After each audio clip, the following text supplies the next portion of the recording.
Hello, everybody. My name is Invisible Man, and I am here to talk about the main plot of Dark Souls.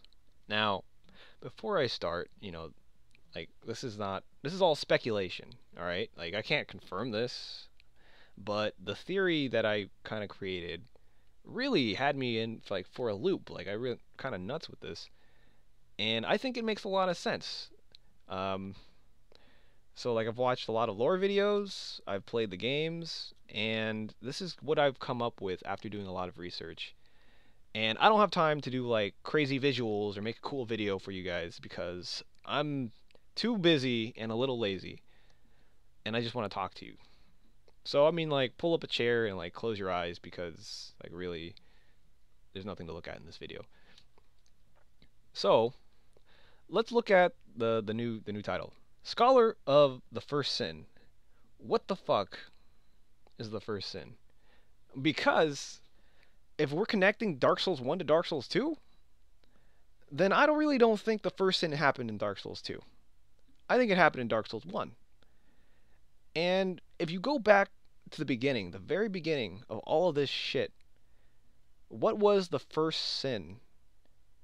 In my opinion, the first sin, it wasn't like the gods come and they beat the shit out of the dragons. The first sin is most likely the betrayal the betrayal of the dragons by Seath, because without his help, they would never have taken the dragons down, and they would have never broken the world's balance. So Seath, with his envy, which by the way, envy is a sin, led to the downfall of the natural order of the world. And you got to understand, in this world before all the dragons died and all that, it was just perfectly gray. Nobody did. No, there's no drama. There's just straight up like nature. It's like if you go into a forest and just look at the forest and see all the animals. Like they just do what they do because that's what they're programmed to do. That's nature.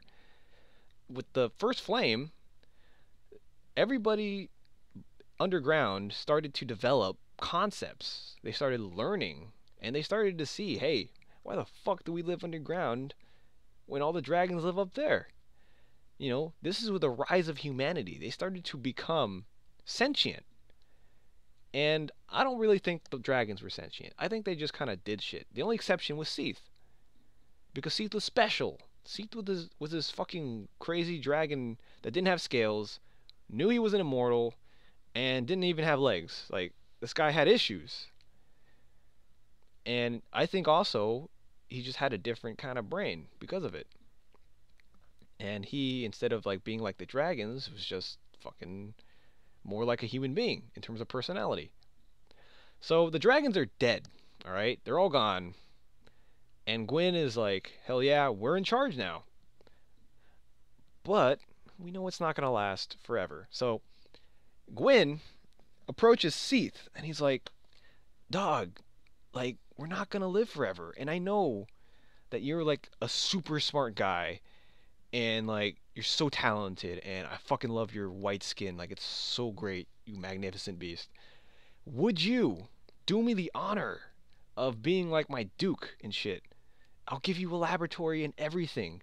Do your research on immortality. Like, I want this kingdom to last forever, like the dragons.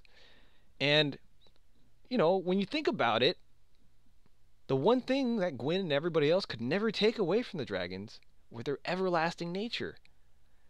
So Gwyn basically is like, you know, you're kind of weird, Seath, but I want to just flatter the fuck out of you, make you a duke, and give you, as a pact, I want to give you part of my soul, so that we are always in some way soulbound to each other. All right, we're brothers now, in this fight against life, so that we can both create an age that lasts forever, and we'll be just like the dragons. And so, Seath is like, yeah, I'll do it, man. Like, hell yeah. Give me a laboratory, I'll be your duke, and I'm gonna do all this experimenting shit. So Seath wastes no time. He starts experimenting on a lot of things. Bonfires, souls, magic, and he eventually made, the soul arts, all the soul arrows and all that. And what's interesting is that he didn't stop there at the soul magic. I mean, if you talk to Dusk, she says that the magic of the age denies all but the self. Yet the magic of Ulusel is all about the self. And you'd think if Seath wants to create, an immortal soul, he wants to kind of research a little more into like the self because he wants to make the self last forever. So he tries kidnap. He starts kind of like there's a line that he's got to cross now. He approaches Gwyn and basically is like, "Hey, I need more test subjects. I need more materials." Like, and Gwyn's like, "Yeah, okay, I'll get you more." And she's like, "No, you don't understand. I need more. I need I don't need dogs and cats anymore, Gwyn. Like, this shit's not gonna work for us. I need humans." And Gwyn is like, "Yeah, I mean, yeah, we have a lot of humans. Just take them. Just don't tell anybody." And Seath decides to go and kidnap people, and he tried to kidnap Dusk, and he's kidnapping Guinevere's handmaidens. He's kidnapping firekeepers, presumably, or maybe the firekeepers were a result of his magic. I don't know, but he did start experimenting with bonfires, the soul, humanity. I think humanity. Well, yeah, I really believe he did, because for this next part is, I believe in this search for immortality, Gwyn experimented on so many different human beings that he actually created the undead curse. Because if you think about the nature of the undead curse, it's generally the gods use it to manipulate the chosen undead. And when you think about what the curse is really like, isn't it immortality? You keep fighting things, you die, you come back to life. Eventually you'll hollow. And by the way, if you think about hollowing, you lose all your emotions, you just, you lose your thoughts, you just are, you exist, you're just there, like a dragon. And so that's like part one of this, experimentation. And with the creation of the undead curse, I believe it just cemented the fact that Seath has crossed so many lines and has violated so many human rights that people are kind of getting a little angsty about this. And Gwyn at this point decides to deify himself and all of his family. Because, when you think about it, they all got different shapes and forms and powers after the first flame granted them their lord souls. But they were all the same being. It's not like their DNA changed. So these crimes against humanity, that Seath is partaking of, is all about, it's on Gwyn as well. And Gwyn decides he wants to own up. And he's like, "We're gods now. Deal with it, you fucking peasants." But Havel is like mad, man. He's like, "Gwyn, what the fuck, man? We were war buddies." And Gwyn's like, "Havel, come on, I love you, man. Like, you're my favorite guy in the world." And Havel's like, "Fuck you." And Gwyn's basically like, "Is this because I gave Seath part of my soul?" And Havel's like, "What? You gave him this? What?" And, Gwyn says, "You know what? I'm done talking to you. Like, you're grounded forever in a fucking tower. I don't care. Get out of my sight." So Havel, the rest of the humans, like, I feel like the undead curse led to all of these fucking revolts because there's the truth behind it all. And, and then at some point along the way, Gwyn's firstborn fucks up somehow and makes Gwyn really mad. And Gwyn basically tells him, "Hey, you're dead to me. You're not my son anymore." And the firstborn's like, "Well," I'm like, "Fuck you. I just like war. I don't need to be anything. I don't need to be special." And I'm out. And, Seath is like, "Yo, Gwyn, technically, your son's not even a god anymore. And he's got a special soul. He's got to have a special soul because he was, one of us. Can I," now this is crazy, "can I kidnap him, experiment him, and rip him apart?" And Gwyn's like, "Yeah, I mean, he's dead to me." So Seath grabs the firstborn and does all these experiments because he wants to mess around some more with the special soul that Gwyn's firstborn has.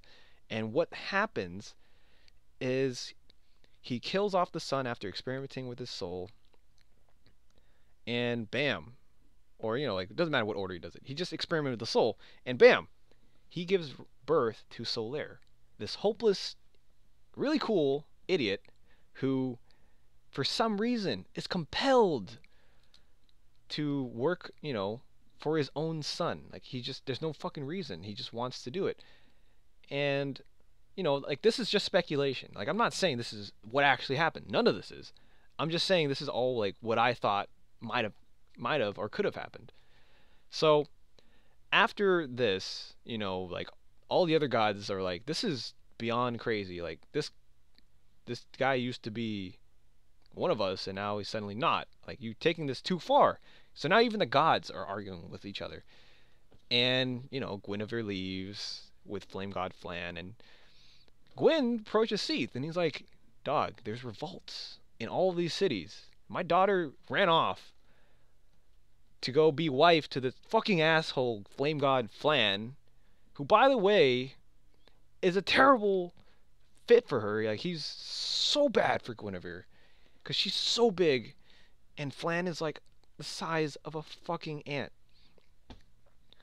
Anyway, Seath, like, I know you've been experimenting. Like, we've made all these sacrifices. What the fuck are you gonna show for it? Because our kingdom is falling apart. And Seath's like, dog, like, seriously, it's falling apart because you suck. You're a bad ruler. I mean, just like, yeah, I did some horrible things, I'm not gonna lie, but you let me do them. And, like, you kind of, like, cast your son out, and, like, you allowed me to do this. You're an enabler, so you're just as guilty as I am. We're soulbound now, so don't put this all on me, you fucking asshole. And Gwyn's like, alright, I'm sorry, Seath. Alright. Let's just forget about whatever we can't fix now, and let's just focus on what we can. What do you got for me? Seath's like, well, you know how I, kind of messed around with your son's soul, and now he's this crazy guy with a bucket on his head? And Gwyn's like, yeah. And Seath responds, well, like, the souls, man. Our souls are immortal. So, like, I'm going to put this immortality shit on your soul, and once we die, we'll be reborn again. And, like, we forget all this shit happened, and we can make, like, a better kingdom. And Gwyn's like, that sounds like a plan. So what do we have to do now? And Seath is like, well, first we got to, like, get shit under control. All right, we got to, like, do some propaganda. And, thank God your son destroyed the annals of history, because now no one knows the truth about anything. And we can just pretend we're not writing down any of this because, like, we're illiterate. I don't know. And as soon as things get dire, we can start saying, hey, shit's getting bad because the Age of Fire is dying, man. So you can go ahead and, now this might sound crazy, kill yourself and burn on the fire. And everyone's going to be like, Gwyn was such a noble fucking person, and your legacy will be there. And the Age of Fire will last a little bit longer, and you'll be reborn, and then we can just pick up where we left off, and we'll be completely different people, and no one's going to know. And Gwyn's like, you fucking crazy asshole. You want me to sacrifice myself, make the ultimate sacrifice, so that we can have, like, a cool little reset button on this shit? And Seath is like, dude, do you have a better solution? And Gwyn pretty much says, you're right. Let's do it. I got no other choice. So Gwyn sacrifices himself to the first flame. And, Seath is continuing to do crazy shit in his fucking cave. He's still researching, has got golems everywhere. And eventually the Chosen Undead kills him. And he is reborn. And this takes us to Dark Souls 2. Now, what I want to talk about before we go into Dark Souls 2 is all the souls, the Lord souls that were reborn, including Manus, by the way, all take on properties of their former lives. So we look at Nito's soul. He becomes the Rotten, which, both beings are very similar, composed of multiple body parts or beings, and really gross, living underground, fucking undead masters, like, just some really, like, they're very similar. The Witch of Izalith, now if you think about the Bed of Chaos, that was just like the Witch of Izalith's creation, but it doesn't die until you kill 3 bugs, alright? 2 of those bugs, I feel, are the Witch of Izalith's daughters, like the extra daughters that are unaccounted for. And the Witch of Izalith is a bug too. You go underneath the whole bed of chaos, and you're like, you go up to this bug and you smack it in the face, and it dies. So when you look at the Lost Sinner, he doesn't attack you or do anything until the bug gets in him. And my theory is that the bug was actually the holder of the soul. So, you know, like basically, Witch of Izalith is a huge ass sinner, tried to recreate the first flame, play God. And I don't know what the Lost Sinner did, but he's a sinner and he's locked up forever, and he gets a fucking bug into his fucking face that pretty much causes him to go crazy. So it's not as strong a connection, but you can kind of see that there's some grounds for similarity there. Manus of the Abyss split his soul, right? And because the chosen undead killed him and put it into the flame, now shards of it throughout history are reborn and continually trying to spread the dark and shit. So, we got those 3 souls. What about Gwyn? Well, Gwyn becomes a king in every one of his other lifetimes. His lord soul is constantly fucking up because all of his kingdoms never last. So this brings me on to the topic of Seath. Where the fuck does this guy's soul go? Okay, let's look at the giant fucking spider in Brightstone Caverns or whatever. This thing, how is it anything like Seath? Seath was a fucking lunatic. Spider is a fucking spider. Seath loves to learn and experiments and is this crazy scientist. Freya is a fucking spider. Seath was like totally, obsessed with immortality and trying to find the answers to life and shit. And Freya's just a fucking spider. But who else in the Dark Souls 2 universe seems to be similar to Seath? Bam! Aldia.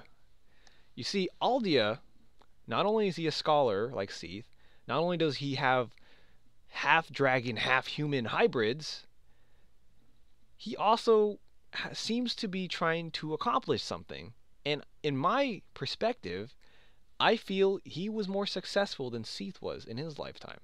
Because he actually created dragons out of, giant souls. So, if you really look at it as well, Aldia and Vendrick were brothers. Much like how Seath and Gwyn, in this theory, were like brothers. They were soulbound to each other. So, where do we go from here? I feel that Aldia found what he was looking for when he finally recreated a dragon. Now, it's not a real dragon. None of his dragons are. But I feel like he progressed so far that he found something. He took another being's soul and he transferred it into another body. If we look at Freya again, something happens in the Dark Souls game that's different the second time around.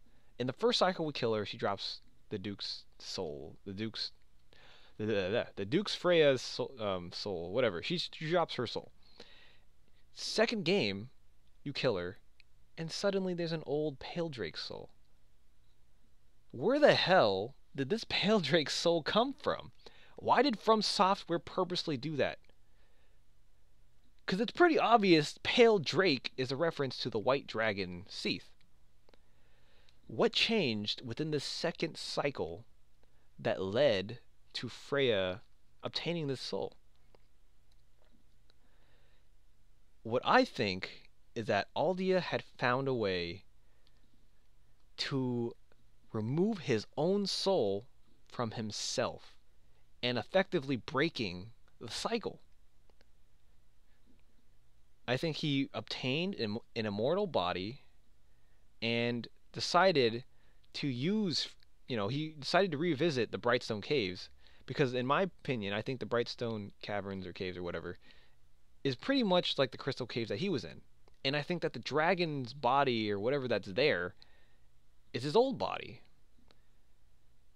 So he does some kind of voodoo experiment shit with it and treats Freya like that as a prototype for the agape ring, which, by the way, just to stop here, the agape ring is a vessel, a ring you can wear that absorbs souls for you so that you never have to absorb any of them.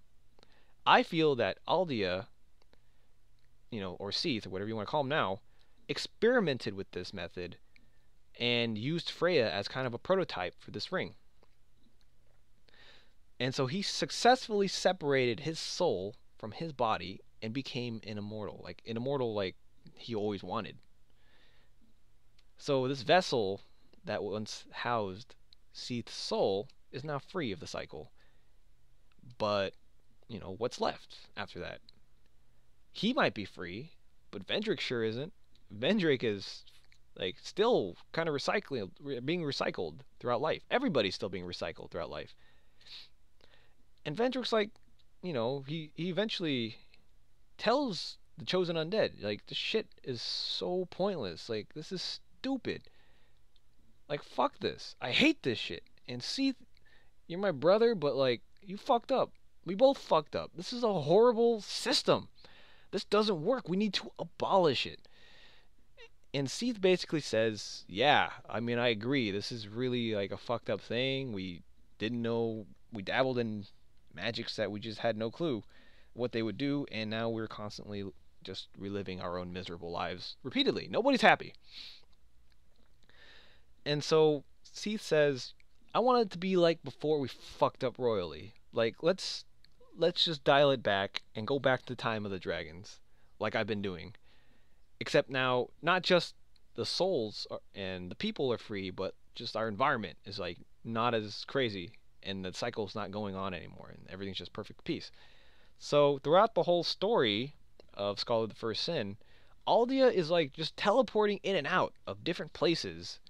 I think he changes size at one point, and he's following around the chosen undead, but not just you, every chosen undead, because he appears to all these people. And the second time around, after he taught this whole it takes the true monarch to do this, and that, he goes and the second time around finds the chosen undead, and he kind of almost doesn't even recognize the chosen undead. He's like, oh yeah, you. What are you doing here? I guess I'll keep an eye on you. Put that on my notes. And the last time that you meet him, he's perfectly neutral most of the time, just kind of gives you cryptic, creepy messages. He's like a stalker or a scientist. But he stops you after you kill Chandra and says, hey, I'm going to fuck you up.